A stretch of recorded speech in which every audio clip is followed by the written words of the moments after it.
Hello everyone, welcome to Krishnatra classes. In last class, we discussed some basic concept of force and we discussed the type of forces, that is balanced force and unbalanced force. Now in today's lecture, we are moving forward and discuss about the term inertia.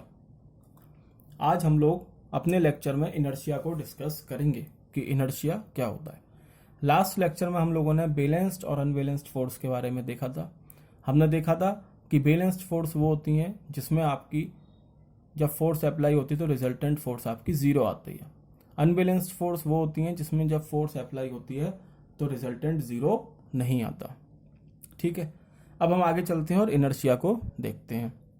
तो देखो क्या होता है inertia. ये pen मेरा यहाँ रखा है, इस पेन को मुझे मूव करवाना है। इस पेन को मुझे मूव करवाना है, मैं इस पर फोर्स लगा रहा हूं पर ये मूव नहीं हो रहा। क्यों नहीं हो रहा? क्योंकि ये पेन जो मैं फोर्स लगा रहा हूं उसको ये अपोज कर रहा है, उसको ये अपोज कर रहा होगा, डेफिनेटली अपोज कर रहा होगा, इसलिए ये मूव नहीं हो रहा। सिमिलरली मैंने एक बुक ली और यहां रख दी और अब मुझे इसे मूव करवाना है। मैं इसको मूव करवा रहा हूं लेकिन ये मूव नहीं हो रही। क्यों? क्योंकि ये जो मैं फोर्स लगा रहा हूं उसको अपोज कर रही है।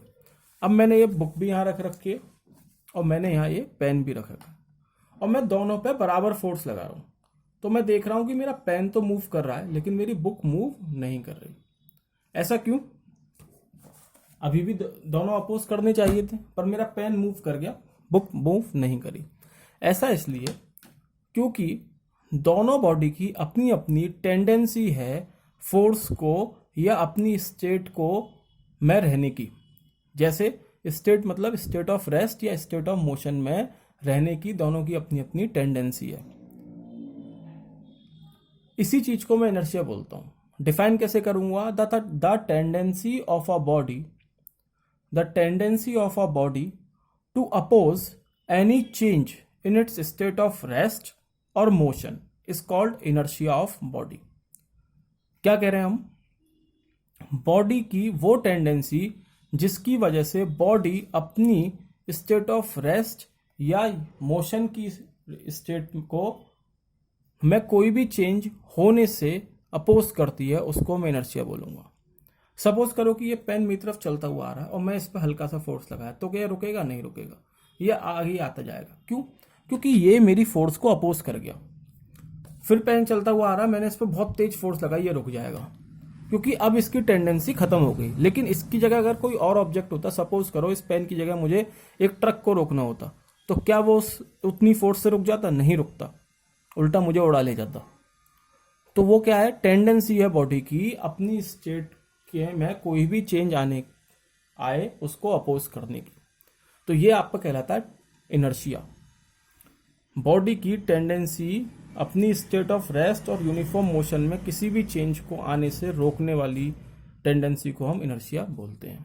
Tendency of body to oppose any change in its state of rest और motion is called inertia of body. अब इनर्शिया ऑफ बॉडी या इनर्शिया को हमने दो पार्ट में डिवाइड कर दिया। One is inertia of rest and another one is inertia of motion.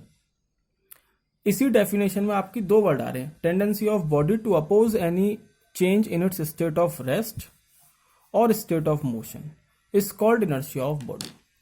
ठीक है, रेस्ट या मोशन की स्थिति में कोई भी चेंज आता है उसको अपोज करने की काबिलियत को हम इनर्शिया बोलते हैं। इसी डेफिनेशन को मैंने दो पार्ट में डिवाइड कर दिया। एक हो गई आपकी इनर्शिया ऑफ रेस्ट, दूसरी हो गई inertia of motion. Inertia of rest में हम सिर्फ रेस्ट को देखेंगे, मतलब अगर बॉडी अपोज कर रही है अपने स्टेट ऑफ रेस्ट में आने वाले किसी भी चेंज को, तो वो इनर्शिया ऑफ रेस्ट हो जाएगा। या मैं बोलूं the tendency of body to continue in its state of rest even when external force is applied. Oppose कर रही है मतलब कि वो रेस्ट में रहना चाह रही है, तभी तो अपोज कर रही है। रेस्ट में रहना चाह रही है मतलब अगर जितना बॉडी अपनी स्टेट ऑफ रेस्ट में रह पा रही है वही उसकी इनर्शिया ऑफ रेस्ट है। मैंने किसी बॉडी पर फोर्स लगाई, इस पेन पे मैंने फोर्स लगाया और ये अभी तक मोशन में नहीं आया, रेस्ट में ही है। फोर्स लगा रहा हूं पर ये रेस्ट में है। तो ये इसकी टेंडेंसी है कि ये अपनी स्टेट ऑफ रेस्ट को नहीं छोड़ रहा है, ठीक है, तब भी नहीं छोड़ रहा जब मैं इस पे एक्सटर्नल फोर्स लगा रहा हूं, तो इसको मैं बोलता हूं inertia of rest. Similarly we can define inertia of motion. उसमें क्या है आपका कि अगर कोई बॉडी चल रही है और वो चलती ही रहे, भले ही उस पर मैं एक्सटर्नली फोर्स अप्लाई कर दूं, तो वो आपकी हो जाएगी inertia of motion. Tendency of a body to continue in its state of motion in a straight line even when some external force applied on it. Body straight line में चलती रहे, तब भी चलती रहे जब हम उस पर एक्सटर्नल फोर्स लगा रहे हैं फिर भी, तो ये टेंडेंसी आपकी इनर्शिया ऑफ मोशन होती है। आई होप कि आपको ये दोनों चीज़ें क्लियर हो गई होंगी, इनर्शिया ऑफ रेस्ट और इनर्शिया ऑफ मोशन।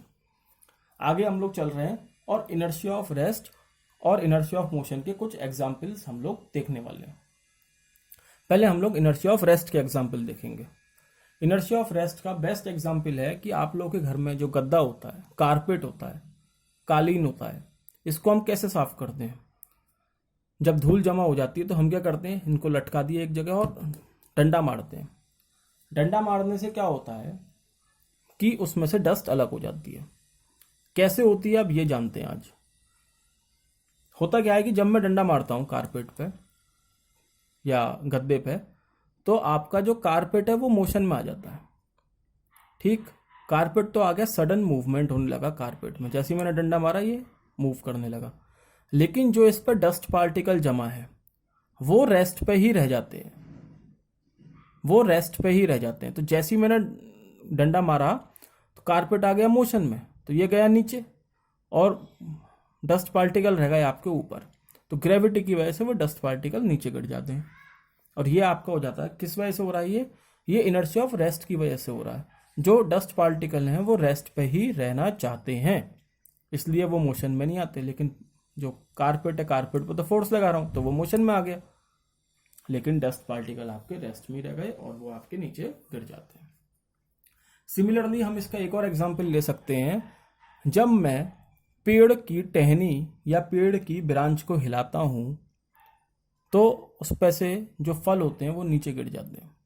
उसका भी सेम रीजन है, it is also due to inertia of rest. क्या होता है कि जब मैं ब्रांच को हिलाता हूं तो ब्रांच तो मोशन में आ गई, लेकिन जो फल उस पर लटके हुए हैं वो रेस्ट पे ही रहना चाहते हैं, and due to inertia of rest वो वहीं रह जाते हैं और आपकी ब्रांच हिल जाती है। और फिर आपकी इफेक्ट में आती है ग्रेविटी, और ग्रेविटी की वजह से आपके जो फल हैं वो नीचे गिर जाते हैं। तो ये आपके हो गए दो एग्जाम्पल इनर्शिया ऑफ रेस्ट के। एक एग्जाम्पल ये है कि जब आप बस में बैठे हो और बस एकदम से चलती है, तो जब बस एकदम से चलती है तो हम पीछे की तरफ थोड़ा सा झुक जाते हैं। ऐसा क्यों होता है? ऐसा इसलिए होता है कि जब बस चलती है तो हमारे जो पैर हैं, लेग हैं, वो तो बस के फ्लोर के कांटेक्ट में है। तो जब बस चलती है तो हमारे जो पैर हैं, नीचे का पार्ट है बॉडी का, वो मोशन में आ जाता है। लेकिन जो अपर पार्ट है हमारा, वो हमारी बॉडी का जो अपर पार्ट है वो अभी भी रेस्ट में रहना चाहता है। तो क्या होता है, हमारी बॉडी पीछे की तरफ लीन कर जाती है। So this is also due to inertia of rest, that when bus start suddenly our body lean backward. तो ये भी आपका इनर्शिया ऑफ रेस्ट की वजह से होता है कि आपकी बॉडी थोड़ी लीन कर जाती है बैकवर्ड अगर आपका बस एकदम से मोशन में आ जाती है। तो ये आपके एग्जाम्पल हो गए इनर्शिया ऑफ रेस्ट के। एग्जाम्पल समझ लो या रीजन समझ लो कि ऐसा इनर्शिया ऑफ रेस्ट की वजह से होता है।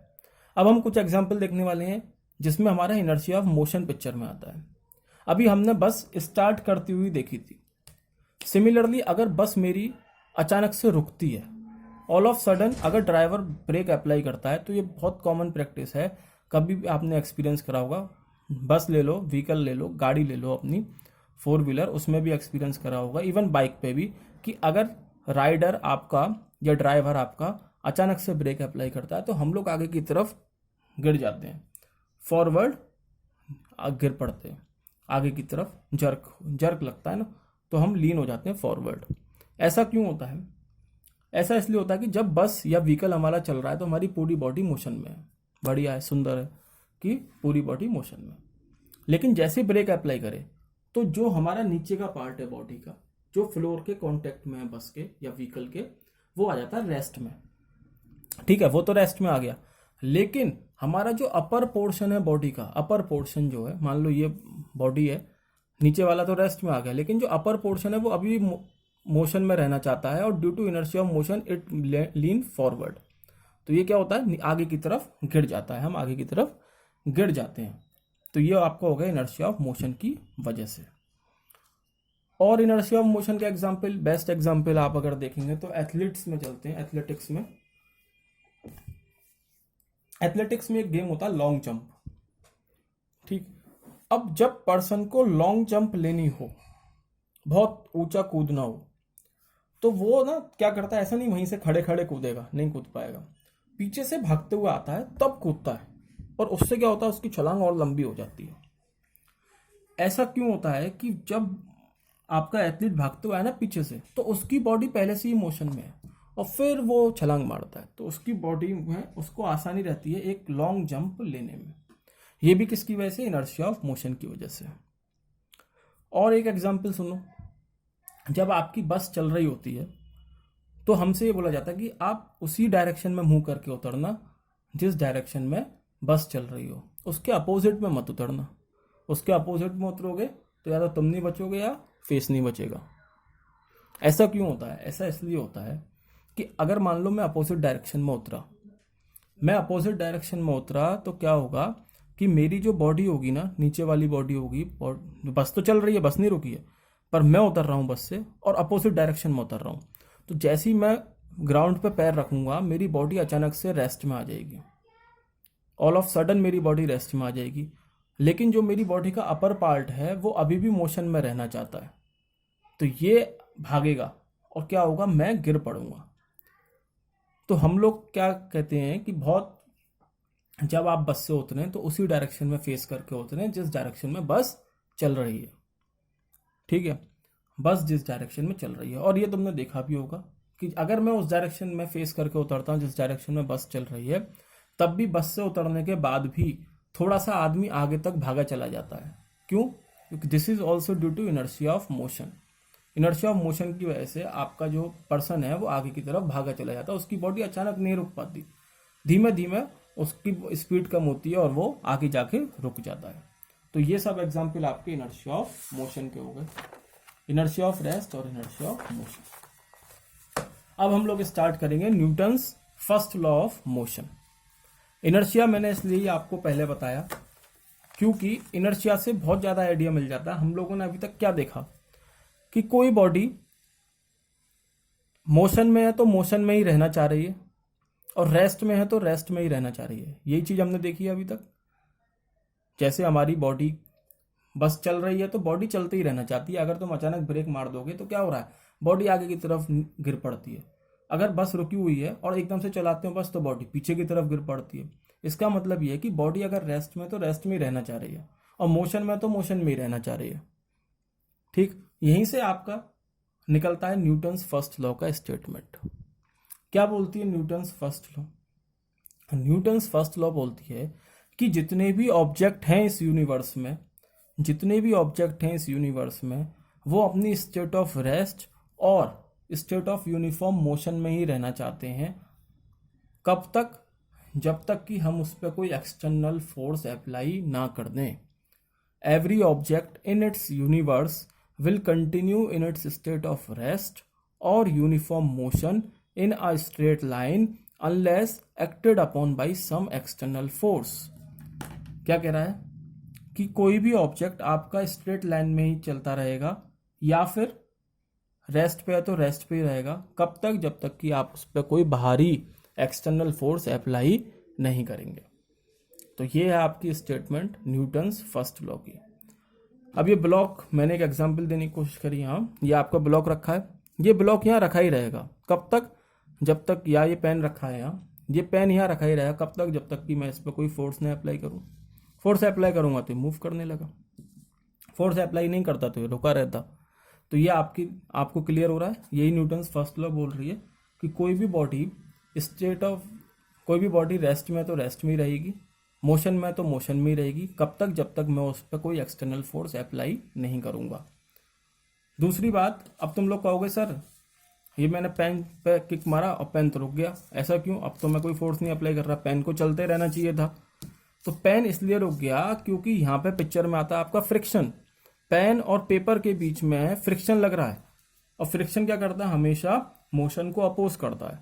तो यहाँ पर जो पेन रुक रहा है वो फ्रिक्शन की वजह से रुक रहा है, मतलब फोर्स तो लग रही है ना, फोर्स लगी तभी पेन रुका है। कौन सी फोर्स लग रही है? फ्रिक्शनल फोर्स लग रही है, तभी पेन आपका रुक रहा है। तो ये आपकी हो गई न्यूटन्स फर्स्ट लॉ। तो आज के लेक्चर में हम लोगों ने इनर्शिया देखा, inertia of rest, inertia of motion, and then Newton's first law of motion. तो ये है आपका आज का लेक्चर जिसमें हमने न्यूटन्स फर्स्ट लॉ कर लिया। आगे के लेक्चर में हम लोग न्यूटन्स सेकंड लॉ स्टार्ट करेंगे। That's all from my side. अगर वीडियो पसंद आए तो इसको लाइक करना, चैनल को सब्सक्राइब करें, शेयर करें, कमेंट करें। Okay, thank you.